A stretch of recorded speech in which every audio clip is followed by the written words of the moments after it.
الله الرحمن الرحيم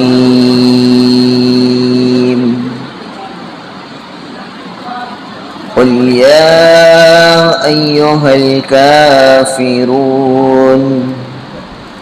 لا أعبد ما تعبدون ولا أنتم عابدون ما أعبد ولا أنا عابد ما عبدتم ولا أنتم عابدون ما أعبد لكم دينكم ولي دين صدق اللہ العظیم۔ اللہ کے نام سے شروع کرتا ہوں جو بڑا مہربان نہایت رحم کرنے والا ہے۔ اے نبی صلی اللہ علیہ وسلم آپ فرما دیجئے اے کافرو، نہ میں تمہارے معبودوں کی پرستش کرتا ہوں اور نہ تم میرے معبود کی پرستش کرتے ہو،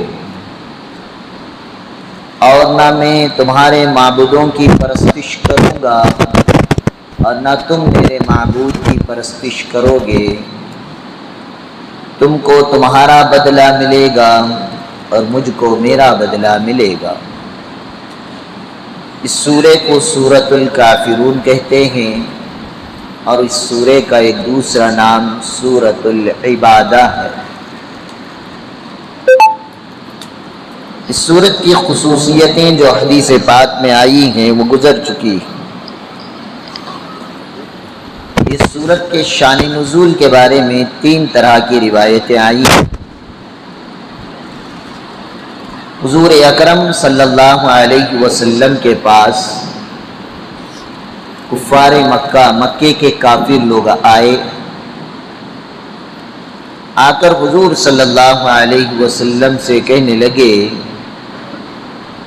دیکھو تمہیں اور تمہارے ماننے والوں کو ستایا جا رہا ہے، کوڑے مارے جا رہے ہیں، راستے میں کانٹے بچھائے جا رہے ہیں، 3 سال کا بائیکاٹ کیا جا رہا ہے۔ یہ ساری پریشانیاں ختم ہو سکتی ہیں ہم بیٹھ کر کمپرومائز کرتے ہیں۔ کمپرومائز یہ ہوگا کہ تم 1 سال تک ہمارے بھگوانوں کی پوجا پاٹ کرو،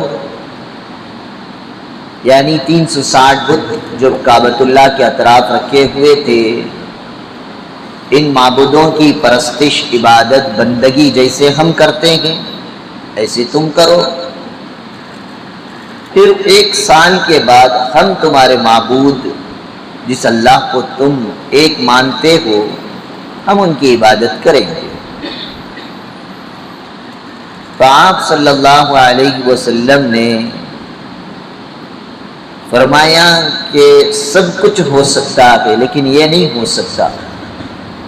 اسی وقت یہ سورت اللہ کے نبی صلی اللہ علیہ وسلم پر اتری، اسی کے ساتھ اللہ تعالیٰ نے حکم دیا کہ اے محمد صلی اللہ علیہ وسلم آپ ان کفار مکہ کو ان کا جو باطل عقیدہ ربوں کے بارے میں ہے اس سے بیزارگی کا اظہار کرو۔ صرف یہ نہیں کہ مانوں گا نہیں، یہ کہنا پڑے گا کہ فلاں کے اندر فلاں عیب ہے، فلاں کے اندر فلاں عیب ہے، فلاں کے اندر فلاں عیب ہے، میں اس کو ہرگز تسلیم نہیں کر سکتا۔ ایک اور حدیث میں آتا ہے حضور اکرم صلی اللہ علیہ وسلم کے پاس مکے کے کفار اور مشرکین دونوں آئے، آ کر حضور اکرم صلی اللہ علیہ وسلم سے کمپرومائز کی بات کی اور یہی آفر پیش کیا کہ ہم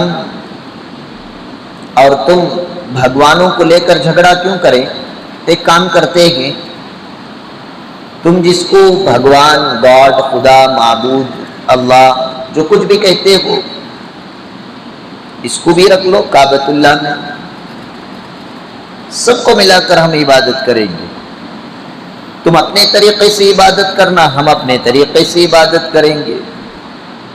اور جو مکے والے لوگ ہیں ان کی چوائس رہے گی کہ چاہے وہ تمہارے طریقے پر عبادت کریں چاہے وہ ہمارے طریقے پر عبادت کریں.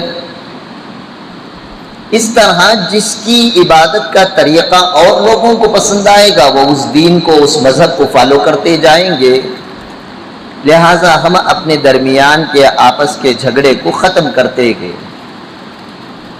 دوسری حدیث میں آیا کہ اسی وقت یہ آیت کریمہ یہ سورت اللہ تعالیٰ نے نازل فرمائی. تیسری حدیث اس آیت کے اس سورے کے شان نزول کے بارے میں یہ ہے قریش مکہ جو حضور صلی اللہ علیہ وسلم جس خاندان قریش سے قبیلہ بنا تھا وہ قریش مکہ. سرداران قریش جو مکے کے بڑے بڑے مکھیا سرپنچ بڑے قسم کے جو لوگ ہوتے ہیں روس مکہ یہ سارے مل کر حضور اکرم صلی اللہ علیہ وسلم کے پاس آئے اور آ کر انہیں پہلا آفر دیا کہ دیکھو ہمارے درمیان کمپرومائز کی دو شکلیں ہیں. پہلی شکل تو یہ ہے کہ ہم تمہیں اتنا مال دیں گے اتنا مال دیں گے اتنا مال دیں گے سارے عرب کے سب سے زیادہ مالدار تم بن جاؤ گے. اور دوسری چیز یہ کہ جس عورت یا لڑکی کی طرف تم اشارہ کرو سارے عرب کی سب سے خوبصورت لڑکی سے تم چاہو تو تمہارا نکاح بھی ہم کر دیں گے لیکن اس کے بدلے میں تم ہمارے معبودوں کو برا بھلا نہیں کہو گے. حضور اکرم صلی اللہ علیہ وسلم نے اس کے جواب میں فرمایا کہ اگر تم میرے ایک ہاتھ میں چاند اور ایک ہاتھ میں سورج رکھ دو تب بھی یہ نہیں ہو سکتا ہے. اللہ تعالیٰ نے ایک ہونے کی دعوت کا اعلان کیا ہے وہ اعلان ہم کرتے رہیں گے ہم اسی ایک اللہ کے ماننے والے ہیں. تو اللہ کے نبی صلی اللہ علیہ وسلم نے اس آفر کو نہ مانا تو دوسرا آفر وہی دیا کہ 1 سال تم ہمارے معبودوں کی عبادت کرو اور 1 سال ہم تمہارے معبود کی بندگی اور پوجا پاٹ کریں گے. اسی درمیان میں اللہ تبارک و تعالیٰ نے یہ سورت اتاری. اب اس سورے سے متعلق ایک نام میں نے آج کہا تھا سورت الکافرون اور سورت العبادہ. عبادہ کے معنی بندگی کے. ہم جو کچھ کام کریں گے اللہ کے حکم اور نبی کے طریقے پر کریں گے. پہلے اپنے دماغ میں یہ بات بٹھا لیں کہ دین دنیا الگ چیز نہیں ہے. بات سمجھ میں آ رہی ہے؟ ہمیں کیا سوچتی ہیں دین الگ دنیا الگ. ذرہ بچہ نمازی بن گا تو ہونا با دین دنیا کو بھی دیکھنا کہ نہیں دیکھنا. یہ بے وقوفی ہے. دین کا ڈیفینیشن نہیں سمجھے. دین دنیا سے ہٹ کر نہیں ہے. بغیر دنیا کے انسان دین پر عمل کر ہی نہیں سکتا ہے. دین اور دنیا لازم ملزوم چیزیں ہیں. دین کہتے کسے ہیں؟ دنیا میں انسان زندگی کیسے گزارے وہ گزارنے کا طریقہ جو اللہ نے دیا نبی نے جو لائف اسٹائل اختیار کیا اس طریقے پر دنیا گزارنے کا نام دین ہے. مثال کھانا کھانا دین کی دنیا. بولو جی بابا دنیا کا کام ہی ہے. ٹوائلٹ کو جانا دین کا کام دنیا کا کام دنیا کا کام. لیکن کھانے کا طریقہ دسترخوان بچھائیں دونوں ہاتھ دھوئیں دائیں ہاتھ سے کھائیں بسم اللہ بول کر کھائیں 2 زانوں یا 1.5 زانوں بیٹھ کر کھائیں یا تشہد کی طرح بیٹھ کر کھائیں. بیٹھنے میں اپنی جانب سے کھائیں. دسترخوان پہ موجود ساتھیوں کا خیال کریں. دوسروں کو زیادہ کھلانے کی فکر کریں خود کم کھانے کی فکر کریں. یہ سارے جو طریقے ہیں.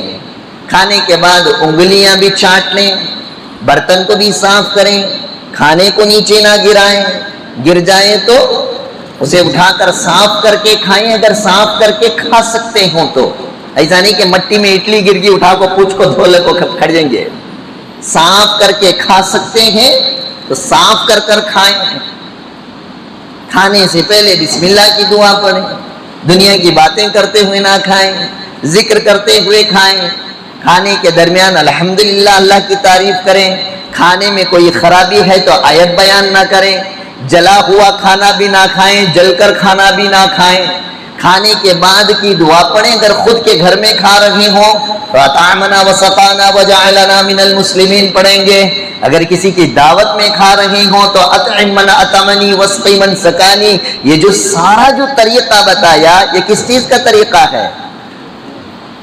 کس چیز کا بھائی؟ کھانا کھانے کا۔ اب اس طریقے پر جو کھانا کھائے گا وہ دین ہے یا دنیا ہے؟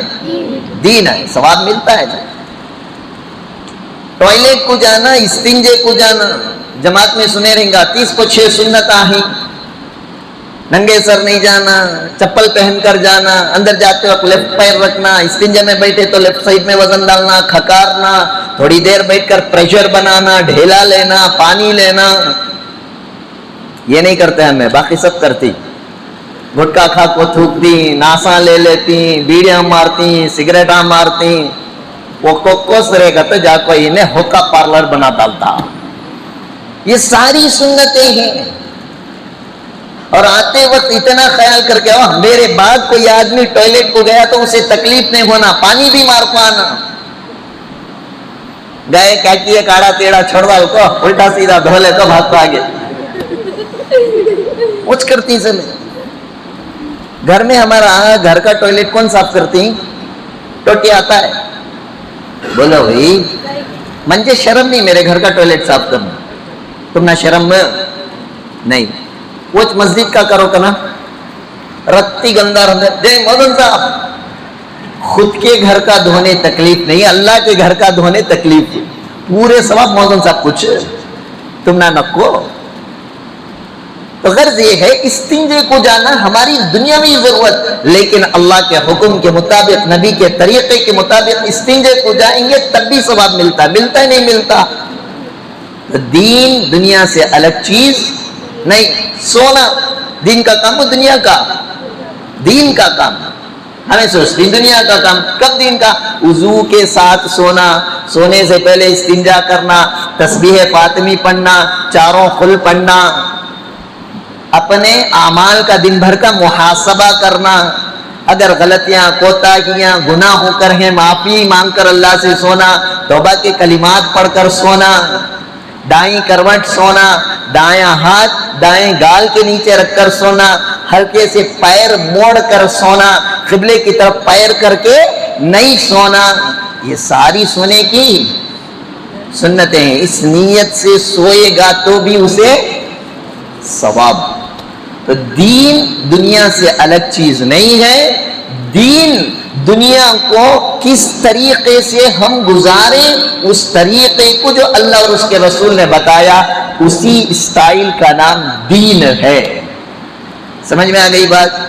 تو بہرحال دین کے بارے میں ہر چیز میں ہم کمپرومائز کریں گے، لیکن بندگی کے اندر کمپرومائز ہرگز نہیں کریں گے۔ مثال دیتا ہوں، بات سمجھ میں آئے گی۔ کلمہ کیا پڑھتے ہیں ہم لوگ؟ لا الہ الا اللہ، کیا معنی؟ اللہ کے سوا کوئی عبادت کے لائق نہیں، معبود نہیں، یعنی عبادت، بندگی، معبودیت، عبدیت کا جامع اگر ہم پہنیں گے تو صرف اللہ کے لیے، اللہ کے سوا کسی کی عبادت نہیں کریں گے۔ کیوں؟ اللہ تعالیٰ کے ذاتی نام اللہ گزر چکا ہے، اللہ کے صفاتی نام اسماء الحسنہ 99 نام ہے، الرحمن الرحیم، معلوم نہیں؟ رحمان رحم کرنے والا، کون؟ بندہ رحم نہیں کرتا نہیں کرتا بھائی، بھوکا آدمی کون کیا آگا، ضرورت مند آگا، مسجد کے گیٹ کنے کھڑ جاتے ہیں، حالتاں اڑے تیڑے رہتی، دیکھ کو کیا کرتا دل ہمارا، یہ پامپ کا ایسے